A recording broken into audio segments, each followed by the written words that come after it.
Chapter 2. Felix. Look, old man, if I have to wait 10 minutes every time we have to meet, I'm going to start charging you for wasting my time. Sonny didn't even bother to look up from his phone to acknowledge him. My apologies, gentlemen. I was under the impression you'd be coming tomorrow. Sister Agnes had planned to be your guide. From the tone of his voice, I couldn't tell whether he was annoyed or anxious. Definitely amusing. No apologies, just do better, Frodo, Sonny mocked, his deep voice enough to intimidate the bag of skeletons in front of us, but his tattooed face was obviously what sealed the deal instead. Frollo, he corrected. It doesn't matter, I laughed, raking my fingers through my wavy brown hair. Estura. Frollo's eyes went wide with recognition once I finally looked up. When Arlen Black said he was sponsoring students, he did not mention it would be you. His hands fidgeted nervously while he attempted to regain his composure. A fake smile plastered across his face. We weren't strangers, though we'd never been acquainted. Claude Frollo was the reason my mother was dead. But while he stood there looking up at me, he didn't seem as domineering or frightening as I remembered as a child. Was he scared of us now? I hoped he was. He'd pushed us into a corner, and now here we were, teeth bared at his door. We were playing his game, but we were changing the rules for ourselves. He thought we were here for the same reason every other poor fucker on campus was, to jump through the hoops he created that kept all those other sorry assholes in line, kept them from being able to live well.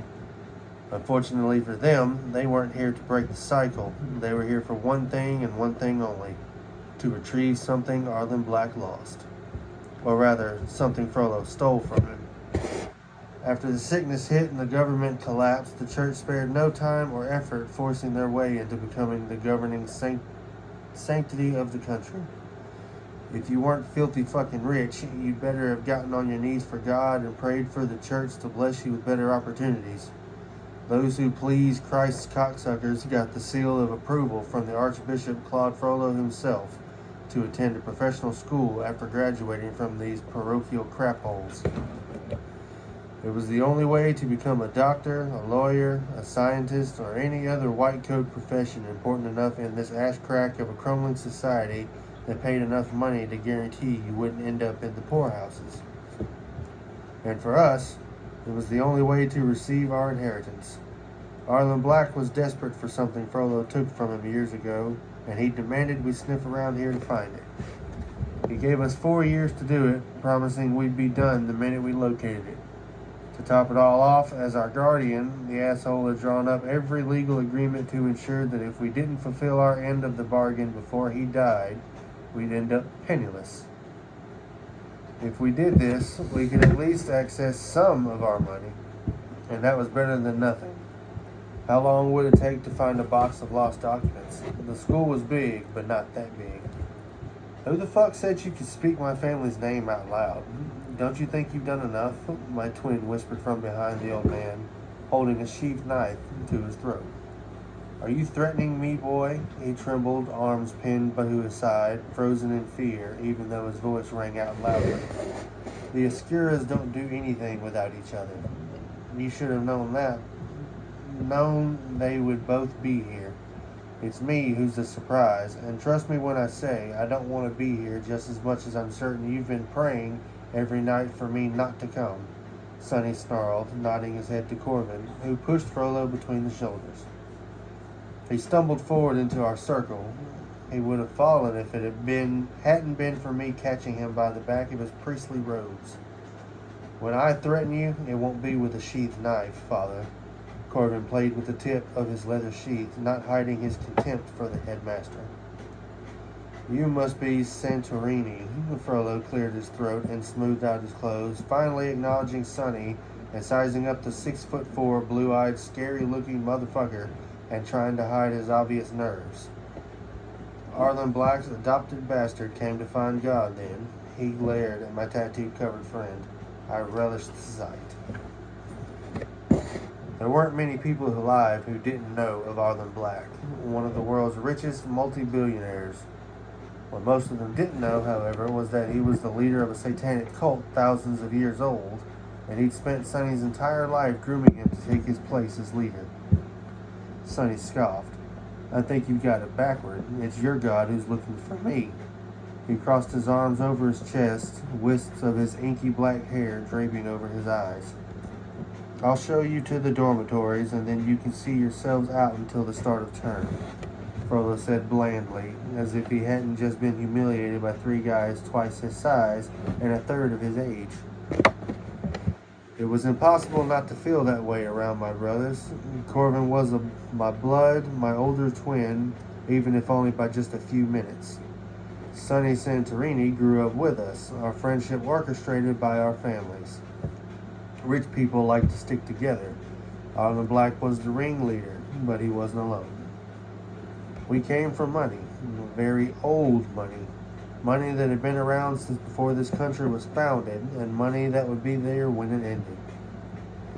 Our father married into this tepid cesspool, which meant our mother had a very strict prenuptial agreement in place.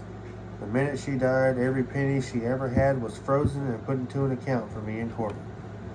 Unsurprisingly, our father disappeared, and my mother's arrangements listed Arlen Black as our legal guardian.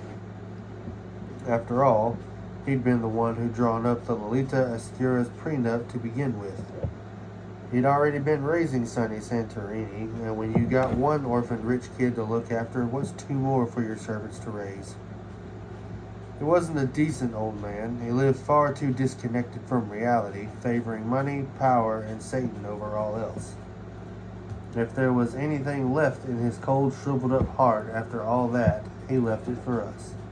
There wasn't. It wasn't all his fault. It's not like there was someone who to shove the truth in his face like the old days.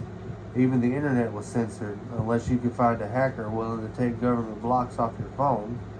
That was the only way to pull the curtain back and reveal a glimpse of reality.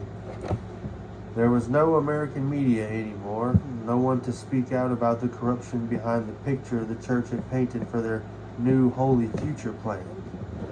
Homeless people were cleared from the streets, and prisons were converted into labor warehouses to support the needs of major corporations. They called them poorhouses, an attempt to shine a light on history repeating itself, but the irony was missed and the nickname stuck. Capitalism was the real disease, and the church knew just how to leverage people's greed and desires to fuel their growth. It was the poor who were at fault here, not creating enough children to work in the restaurants and retail stores. It was the fault of the sick and disabled for not putting in enough hours to get every box shipped quicker than humanly possible. People didn't just buy that shit, they ate it up for breakfast, lunch, and dinner. Who didn't love a good fall guy? I remember learning about the branches of government when I was a kid, but none of that shit existed anymore. The Supreme Court was the only remaining vestige of old times, and now it was just a megaphone to enforce the church's ridiculous laws. The country was a shithole, and we were headed deeper into the pit each passing day. The elite, the very wealthy, lived differently, but everyone else, they weren't so lucky. They were cogs crushed under the wheel, their blood fuel for the capitalist to thrive, a perpetual fountain of youth elixir. Metaphorically speaking, of course. As for the majority of non-Christians, the ones who had the means, they fled at the first hint of separation of church and state collapsing. Roe v. Wade being overturned was the first sign. Too used to the predictable outcome, they knew better than to stick around to watch it fester and lose everything they and their ancestors had spent so long fighting for. Sonny was none too happy to be here, and I couldn't blame him. We were supposed to be starting Oxford in the fall, but instead, here we are, catering to Arlen's antics. Arlen Black was king shit. Our families had been connected for generations, and his daughter had been raised with our mothers, just the same as we'd been raised with each other. They were all gone now, though, and he was the only living member of his 2,000-year-old line, and far too old for any new offspring. The Grim Reaper creeped closer every day, and now he was getting desperate. I guess it didn't matter how old your money was if you had no one to give it to. If your lineage ended with you, he may have raised us, but I wasn't a Black. I was an Escura, and Sonny was a Santorini. Everything Arlen stood for would die with him. No legacy to follow him down the drain once flushed. I'm not sleeping in shared quarters. I laughed at the old man before he wasted his time walking us halfway across campus. I'm sorry, would you prefer my room in the cathedral? He asked sarcastically, and I was tempted to say yes to see who'd break first. I could already tell we were in for a hell of a year, destined to butt heads with Frollo at every turn. This was his domain, but our money was still louder. That's not a bad idea. Maybe you could clear out some of those private quarters for us. I'm sure our benefactor would be pleased to hear how well you're accommodating us with all the funds he's provided you. Corbin snickered shamelessly, and I choked out a laugh. You cannot be serious. I will not relocate teachers. He began furiously, but was cut off. Nuns, Sonny corrected. Teachers go to school to teach. Nuns are just married to your God, right? Except you've given them a curriculum. Frollo's upper lip twitched in an angry sneer while he fisted his robe in his hands. You cannot expect me to relocate my staff, he huffed again, trying to grow taller, but Sonny's height was too significant for Frollo to assert any authority over him. Settle down, I waved him off. No one's going to make you move, I assured him, and he let out an anxious exhale. There's got to be an empty building on this campus somewhere. I raised an eyebrow at him, and his eyes quickly darted to the chapel in the distance. Unfortunately, there is not. He fumbled with his hands again, an easy tell for his lies. We'll take the chapel, Sonny grinned at him, like he'd caught it too, and watched the color drain out of Frollo's face. Absolutely not. The chapel is condemned. It is uninhabitable. He stood straighter, once again doing his best to exert some kind of dominance. That's not a problem. We can fix that, Sonny chuckled as the Archbishop began to ramble, his mouth moving a million miles a second while he came up with 1,000 reasons why we couldn't live in the old chapel. Sonny tapped a few buttons on his phone before flipping the screen over for us to see. There, it's ours. The half-smile draped over his face was creepy as hell, and it was the reason I loved the bastard so much. Nothing could put fear into your heart, quite like when Sonny Santorini decided on something. You can move in with the start of classes on Friday, Frollo announced, turning to walk away toward the old chapel. I don't think you heard him, Corbin said, putting his hand to the old man's chest. It's no longer church property. The chapel is ours. Frollo's eyes widened and his stutter got the best of him again. That's preposterous. I have belongings to clear out. You can expect to just barge in, and that's exactly what we're doing, Claude. You heard my brother. The chapel is ours, and so is anything inside of it. If we find your belongings and we don't want to keep them, we'll set them out front with the rest of the trash. I winked at the old man before moving toward our new home. Oh, and if I catch you in our house, you'll be greeted with more than just the sharp end of my knife. Catch my drift? Corbin taunted, lifting his shirt to expose the gun tucked into the waistband of his pants. That's a threat, Sonny said with zero inflection before turning his back on the Archbishop. At least it's far from campus. He'll stay out of our business and we'll be able to see him coming, I told them once we'd finished the long walk to the old chapel. It looked rough as hell on the outside, and I was slightly concerned that proving our point was going to bite us in the ass. How'd you get this place so fast? Corbin asked Sonny. Arlen took care of it. I just told him there was a good chance that what he was looking for was in there, and that Frollo wouldn't let us in. He thumbed through his phone while we walked up the chapel stairs and opened the doors. Oh, fuck no, Corbin groaned, and I laughed out loud when the reality of the shitty chapel came crashing down on us in a dusty cloud. New plan. Get this place gutted, cleaned, and furnished. I'll be back Friday for the start of term. I'm not living in these conditions, I joked, trying to fake my leave. But Sonny grabbed me by the back of the collar and pulled me back inside before closing the chapel doors. This place, it's where we need to be, he said airily. His black hair draped over his bright blue eyes. Can't you feel it? Don't get ominous on me, dude. I plucked him off me. It's just a shitty old chapel. What we need is here, which means we'll get out of this place soon enough.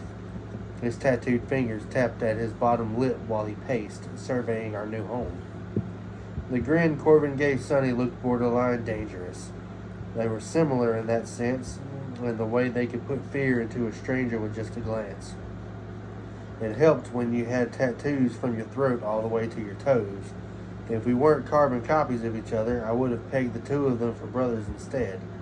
They both had hair as black as night, though Sonny kept his shorter and draped over his eyes, while Corbin kept a neat fade with a long pompadour slicked back but somehow always fucked up from his motorcycle helmet. You act like creepy isn't right up his alley, Corbin laughed, slapping Sonny on the back and earning a scowl that only made him laugh harder. He's got something that matters to him here. We're gonna find out what it is, Sonny declared, continuing his inspection. You didn't see his face when Felix mentioned this chapel. It only took a few steps into the hallway for our suspicions to be confirmed, when the bolted steel door came into our sight. I'd never seen a construction project completed in such a short amount of time, but then again, there was a lot money could do in just 4 short days. New floors were installed, the broken windows fixed, and after a coat of paint, the pungent scent of the body of Christ was finally gone. The smell was probably all the dead rats, but still. It was definitely rancid, and there weren't enough scented candles in the universe to take it away. There were 6 or 7 tiny bedrooms originally, and we ended up combining them to make 3 larger ones in their place. The old altar area had become an eat-in kitchen that opened out into the rest of the little chapel, where a TV hung on the wall, with furniture arriving soon to fill in the rest of the space. Sonny spent the majority of the week sitting on a broken pew, watching everything happen through narrowed eyes, like nothing could have pleased him. It wasn't the epitome of luxury, but it would help us get through this year. Black marble flooring with silver veins replaced the rotting oak floors. Every wall was now black, covering the previously painted imagery of Christ on the wall to his crucifixion. The amount of energy that lingered in a room without dark walls was too much to bear. We picked one shade of black, and the contractor seemed relieved about it. Sonny had brought in some oversized canvases depicting his favorite scenes from Dante's Inferno, and they hung high above the stained glass windows. The paintings had likely been sitting in one of Arlen's many storage units, waiting for museums to reopen so he could sell them back. Frollo kept his distance, surely in an attempt to preserve his dignity. Instead, Sister Agnes dropped off our schedules for the fall semester. If Latin at 6 in the morning wasn't going to kill me, then the afternoon religious history lecture might. Still, if Frollo thought he was getting one over on me by loading my schedule, he was in for it. I thrived in that sweet spot between busy and overwhelmed. I preferred it to the quiet screaming in my head when I was left alone with my thoughts. I'd never been good company. No one could hate me quite like I did. So I made sure I was never alone with the bastard. If I laughed loud enough, it wouldn't be able to hear him tearing me down. Sonny, however, was starting to lose his shit over the iron door. He'd asked Frollo for the key several times, but to no avail. Frollo refused to part ways with it, telling us that if he wanted access to the chapel storage in the attic, we needed to grant him the time to clear it out. That wasn't going to happen. Sonny had spent the entire week using his shoulder as a battering ram with no success. Frollo had triggered the security system we put into place a few times trying to sneak in, but the construction crew had been hired to work through the night. Paying them extra to keep Frollo away had been a non-issue. Still, the contractors couldn't open the door. Apparently a special tool would be needed to get the steel barricade open without structural damage. So here we were, waiting for them to come back to deal with it. What if we blow it? I heard Corbin ask. Can you get me the sticks? Sonny asked him. Whoa, you are not gonna blow it. You put dynamite up against that wall, you'll probably send the bell tower crashing down on all our heads. I rushed into the hall to stop whatever crazy idea they were starting to brew. And? Sonny asked, forcing an eye roll from me. I get that you don't want to be here, but that doesn't mean you get to take us out along with the architecture. The term hasn't even started. We'll get whatever's up there soon enough, I said, clapping my hand over his shoulder before he turned back toward the living room to unpack our new furniture. Since when do you give a fuck about architecture? He asked with a curious look on his face, and I gave him half a smile. Someone's got to. You know, books kill buildings, right? misquoted some outdated classic, and he twisted his face at me like he didn't know what the fuck I was talking about. Which meant I was probably far off because Sonny had read just about everything. Did you get your schedule? Frollo has me taking a 5:30 calculus class. Corbin changed the subject masterfully, knowing when Sonny's mood was about to sour. I shouldn't have threatened a man, Sonny reminded him, but my twin just shrugged. Whatever documents he's got up there, you think they're going to be worth it? I asked Sonny. I think Arlen is going to make us sort through and read every little piece of shit we uncover up there before he lets us come home. You assholes fucked me good here. He tossed the box cutter at me as he pulled out the contents of a box, unveiling the pieces of the new couch.